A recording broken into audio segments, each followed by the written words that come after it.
월요일 수업 없기, 금요일 수업 없기. 네, 그 질문이 사실 굉장히 어려운 질문인 것 같아요. 제가 한참 고민해 보는데,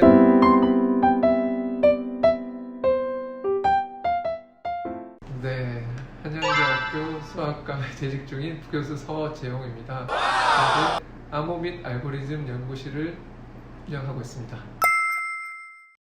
네, 학부 때 평범했습니다. 네.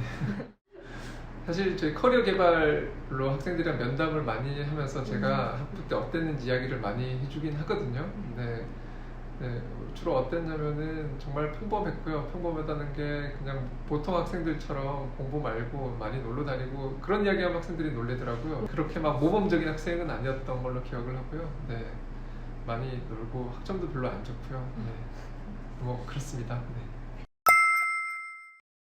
즐거움이요? 어떤 즐거움을 찾아야지. 사실 아까 전 처음 앞에 질문을 하신 것도 학부 때 어떤 학생이었나요? 라고 여쭤보셨는데, 평범하다고 말씀을 드렸는데, 사실은 평범하면서 방황을 굉장히 많이 하는 사람이었거든요. 왜냐면 방금 질문이랑도 연관이 있는 것 같아서. 왜 그러냐면, 말씀하신 대로 수학이 직접적으로 어떻게 쓰이는지에 대해 눈에 안 보이잖아요. 그러니 학부제를 입학을 해서, 앞에 거랑 좀 연결해서 말씀을 드리면, 학부제를 입학해서 1년 반이 지나고 과를 정해야 되는데, 그때 제가 있던 학부제에는 수학, 물리, 컴과 그리고 지구환경, 화학, 생물 그렇게 6가지가 있었는데 어디를 갈지를 확정을 못했어요. 수학일지 물리일지 컴퓨터일지. 그래도 그냥 가장 재밌어했던 수학을 하자라고 했고, 그리고 전공을 처음 들어가면 수학과 학생들이 느끼는 감정 있죠. 이게 수학인가? 라는. 저도 마찬가지로 그런 것 때문에 굉장히 방황을 많이 했고, 방황을 많이 했다는 게 이게 맞나? 이게 정말 수학이 맞나? 그래서 학점이 안 좋다라고 말씀을 드리는 것도 그런 데에 대한 고민들이 많았던 것 같아요. 그래서 방금 그 수학이 실제로 어디 쓰이는지를 그때도 저희도 몰랐고, 그래서 근데 그대로 끝내기는 싫어서 그래도 대학원에 가서 좀 진지하게 수학을 한 번 더 공부를 해보자, 내가 좋아했던 거니까 라고 해서 대학원에서도 사실은 암호가 첫 전공은 아니었어요. 대수기하라는 순수 수학 분야였는데 그쪽도 하다가 어떻게 보면 또 방황을 한 거죠. 암호로 다시 옮긴 게, 결론적으로는 암호로에서 정착을 하게 되었는데, 암호가 수학 내에서 당시 제가 경험할 수 있는 가장 현실에 어떤 영향력을 줄 수 있는 분야였어요. 그래서 시작을 했고, 근데 암호에서도 이론적인 거, 배운 것이 이제 수학이고 그런 것들을 원래 흥미있어 하다 보니까 암호에서도 이론적인 걸 하다 보니까 현실의 영향력은 거의 없었거든요. 그러다가 최근에서야, 아까 말씀드렸던 새로운 응용 플랫폼 말씀을 드렸잖아요. 그러니까 새로운 세상이 오면 기회는 항상 있거든요. 그러니까 예전에 쓰이던 암호가 더 이상 쓰이지 못하게 되는 그런 상황. 그러니까 세상이 바뀔 때 새로운 것들이 필요로 하게 되니까 그런 것들을 좀 더 적극적으로 찾아 나서 보게 된 거죠. 그래서 제가 그동안 배웠던 것들이 새로운 플랫폼에는 잘 적용이 안 되니 거기에 맞는 것들을 그럼 새롭게 설계해야 되는데, 수학과 학생들이 잘할 수 있는 거라고는 저는 뭐 여러 가지 측면들이 있겠지만 제가 생각하는 측면에서는 설계자인 것 같아요. 알고리즘 설계자. 네. 왜냐면 수학에서 배우는 것들이 잘 생각해 보시면 정의를 하고, 그리고 렘마 같은 걸 만들어서 티어렘을 만들잖아요. 티어렘을 만든다라는 거는 사실은 처음에 어떤 문제를 풀고 싶어서, 뭐 예를 들면 물리 현상이라든지 이해하고 싶은 대상들이 있죠. 그러면 그 현상을 먼저 정의하고 관련된 도구들을 개발한 다음에 그것들을 잘 엮어서 최종 티어렘 형태로 만드는 이런 과정들이, 일련의 과정들이 알고리즘 설계랑 맞닿아 있습니다. 물론 학생들은 다 설계가 끝난 것만 보니까 잘 와닿진 않을 수도 있어요. 저도 그랬고 학생 때. 근데 이게 계속 공부하다 보니까 그렇게 깔끔하게 정리되는 케이스는 거의 없고, 그런 것들을 만드는 이제 사람이 돼야 되는 입장이 어느 순간에 오게 되거든요. 수학을 계속 공부하다 보면. 그래서 그때 그런 것들을 문제를 정의하고 도구를 개발해서 어떤 걸 해결하는 그러한 일련의 과정들이 알고리즘 설계랑 동일하더라고요. 그래서 그런 훈련을 잘 받은 학생들이라면, 수학 전공자라면 저는 다른 분야에서도 물론 뛰어난 역할을 하실 수 있지만 제 전공과 어느 정도 맞닿아 있는 컴퓨터 과학이라든지 알고리즘과 같은 분야에서는 굉장히 차이점을 발휘하실 수 있을 것 같아요. 사실 제가 어릴 때는 순수 수학자들에 대한 동경들이 굉장히 많았어요.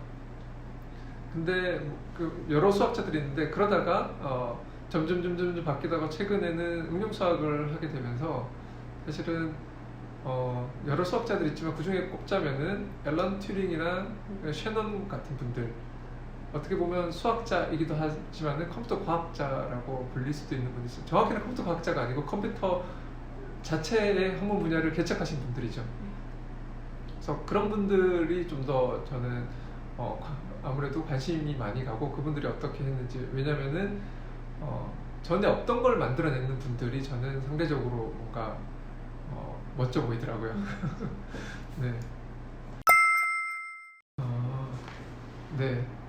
그 질문은 사실 그러니까 정확히 답변을 드리긴 좀 쉽지는 않은 거고요. 왜냐면 수학을 얼마나 잘해야 되나요? 라고 하면 사실은 잘 모르겠어요. 근데 수학이 분야가 굉장히 많고 다른 학문 분야에 비해서 수학이 특히 바로 옆에 있는 분야에 대해서 잘 모르는 경우들이 많거든요. 왜냐면 각각의 분야마다 공부해야 될 양도 많고 진입장벽도 높아서 공대 쪽 교수님들을 보면은 이거 공부하시다가 저거 공부하시다가 막 바꿔 다니시는 분들도 여러 있는데 수학은 굉장히 어려운 측면들도 있거든요. 그래서 모든 수학을 다 잘해야 되진 않을 거고요. 자기가 관심 있고 재밌어하는 그 한 가지를 잘하시는 게 제일 중요할 것 같고요. 좋아해야 되냐라고 물으시면 그거는 당연하지 않을까요? 재미없는 걸 직업으로 삼으면 그것만큼 고통 받는 일이 없을 것 같아요. 네. 네, 적성에 맞는 것 같습니다. 제가 운동을 거의 안 하거든요. 네. 최소한의 운동이다. 네. 살기 위한 최소한의 운동. 기본적으로 스트레스를 많이 받지는 않아서 뭐 특별한 거는 없고요. 뭐 만약에 있으면은 뭐 이것저것 정해놓고 하는 건 아닌 것 같아요. 뭐 미뤄뒀던 영화를 본다든지 뭐 예능 같은 것도 찾아보기도 하고 어떨 때는. 네. 보통 뭐 아주 학생 때는 스타크래프트 같은 게임도 한 적은 있고요. 네. 보통 그래서 장편으로 뭔가 연속적으로 하지 않고 빨리빨리 그냥 하고 말고 끝내고 단편적으로 할 수 있는 것들을 주로 선택해서 하는 것 같아요. 그때그때 다르게. 네. 뭐가 있을까라고 생각해봤는데 사실은 그 감명 있게 본 영화들은 굉장히 많이 있거든요. 근데 그 중에서도 그러면 영향을 계속적으로 많이 끼친 게 뭘까를 생각해봤는데 97년도 영화 중에 컨택트라는 영화가 있어요. 그 조디 포스터 주연의 약간은 공상과학에 관련된 영화거든요. 네. 그때가 제 고등학생 때였는데 그때 항상 상상력이 풍부할 때, 그리고 연구에 대한 그리고 학문에 대한 동경이 있을 때 그런 것들을 굉장히 자극해줬던 영화인 것 같아요. 네. 천체물리학자인 조디 포스터가 평생의 연구를 하면서 뭐 외계인을 만나게 되는, 그치만은 좀 더 리얼리티를 살려서 실제 외계인이 존재하는지 안 하는지에 대해서 애매하게 결론 내리긴 하는데 상상력도 자극을 해주고, 그런 것들이 아마 뭐 지금 뭐 천체물리학을 연구하고 있지는 않지만은 학문이나 뭐 연구에 대한 끊임없는 자극제가 되는 것 같아요. 네. 그런가요? 제가 잘 외우나요? 네. 뭐 특별히 잘 외우는지는 모르겠는데 보통 일부러 출석은 한 5분 정도 걸리는데 꼬박꼬박 부르려고 하거든요. 네. 근데 최근에는 마스크 때문에 잘 못 외우고 있긴 한데 뭐 특별히 노력은 안 했는데 기억이 나더라고요. 근데 보통 그 중에서도 자리를 안 바꾼 학생들이 있어요. 항상 똑같은 데 앉는 학생들, 그런 학생들은 기억이 많이 났고요. 사실 비법은 따로 제가 기억력이 좋은 편은 아니어서 원래는 저도 잘 모르겠어요. 도움이 안 되는 인터뷰인 것 같은데. 장소는 특별히 가리지는 않고요. 사실은 학생 때는 좋아하는 장소를 막 가리긴 했는데 지금은 바쁘기도 하고 그리고 이제 집에 가면 육아도 해야 되고 뭐 그래서 보통은 학교에서 공부를 하지 않으면, 연구를 하지 않으면은 아이들이 다 자고 난 저녁이나 새벽에 제 책상에서, 집에는 제 책상에서 연구를 많이 하고요. 혹은 너무 급한데 뭔가를 많이 해야 될 경우에는 집에서 연구실까지 오는데도 한 30분 걸리거든요. 왕복 1시간이 아까우면 집 앞 카페에서 일을 하기도 하고요. 네, 체력은 맞는 것 같은데요. 근데 체력도 체력인데 저도 사실 이유는 잘 모르겠는데 저 같은 경우는 그냥 피곤하고 뭐 할 때도 제가 재밌는 걸 하면은 별로 힘이 안 들어요. 다른 분들도 마찬가지겠지만은 근데 싫어하는 일을 시키면은 같은 거 한 가지를 하는데 너무 오래 걸려요. 근데 그거는 모든 사람들이 갖고 저는 특히 제 아들을 보면서 그런 거 많이 느끼거든요. 공부 하나 하라 그러면 앉은 자리에서도 1분 동안 한숨을 막 수십 번을 하는데 다른 거 하면 눈이 반짝반짝거리고 근데 어른에서도 마찬가지인 것 같아요. 그래서 그 모든 것 중에는 이게 재미있어야 되는 거죠. 그거에 대한 동기부여가. 그러면 뭐 체력이 없어도 흥미가 나면 어떻게 엔돌핀이 돌고 결국엔 하게 되는 것 같아요. 그렇죠. 어렵네요. 또 제가 좋아하는 것 중 하나는 가족 코도 뭐 제가 말 안 해도 학생들이 이미 잘 알고 있죠. 네, 거기가 저는 맛있더라고요. 근데 거기 말고 그 옆에 식당도 있잖아요. 예전에 식당이 있었는데 지금은 없더라고요.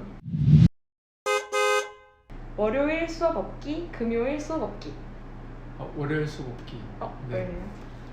왜요? 주말이 너무 힘들어요. 선호하는 거요? 내 과목만 잘하는 학생? 이유는 뭐 아무래도 대화 나눌 게 더 많아서 그렇지 않을까 싶어요. 네, 같이 재밌어하는 거를 같이 공유하는 사람을 꼭 학생이어서라는 게 아니라 동료를 만나면 좋으니까요. 네. 이거는 뭐 저만 그런 게 아니라 많은 교수님들이 그럴 것 같은데 1번이요. 1번. 네.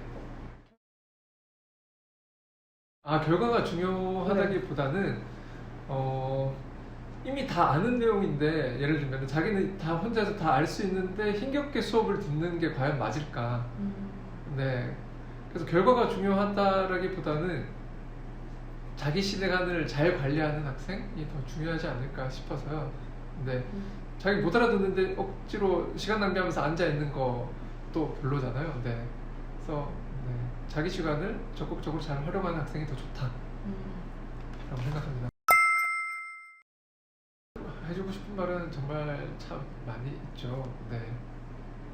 근데 이제 제 학생 때 생각이 많이 나요. 제 커리어 개발로 학생들이랑 면담을 하다 보면 제 학생 때 생각이 많이 나거든요. 그래서 수학과에 왔을 때 처음 느끼는 감정이라든지 방황이라든지 이런 것들이 제가 그랬기 때문에 그럴 때 이제 학생들에게 해주고 싶은 거는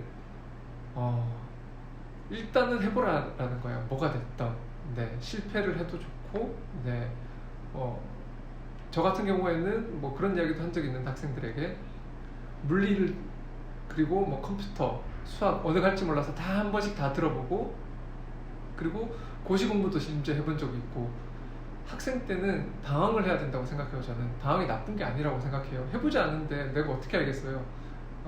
방에 앉아서 내가 상상만 해서는 내가 뭘 할 수 있는지 나한테 뭐가 맞는지 아무도 알 수 없잖아요. 부모님이 제시해주는 길이 내 길도 아니고 본인이 행동해보지 않으면 경험할 수 없는 것들이 많잖아요. 당연히 그 길을 내가 안 가더라도 해보지 않으면 몰라요. 그래서 한 번에 여러 가지를 하실 필요는 없고 한 번에 하나씩 그 길이 내 길인 마냥 적극적으로 한번 해보고 6개월이 지나고 아니면은 돌아서도 돼요. 그래서 뭐가 됐건 적극적으로 꼭 수학이 아니어도 좋아요. 미친듯이 한번 해보라 라는 말을 전해주고 싶어요. 네, 그 질문이 사실 굉장히 어려운 질문인 것 같아요. 제가 한참 고민해봤는데 그냥 짧게 이야기하면 세상을 바라보는 창이다 라고 대답할 수 있을 것 같아요. 네. 왜 그런지는 뭐 상상을 해보시면 될 것 같아요. 네.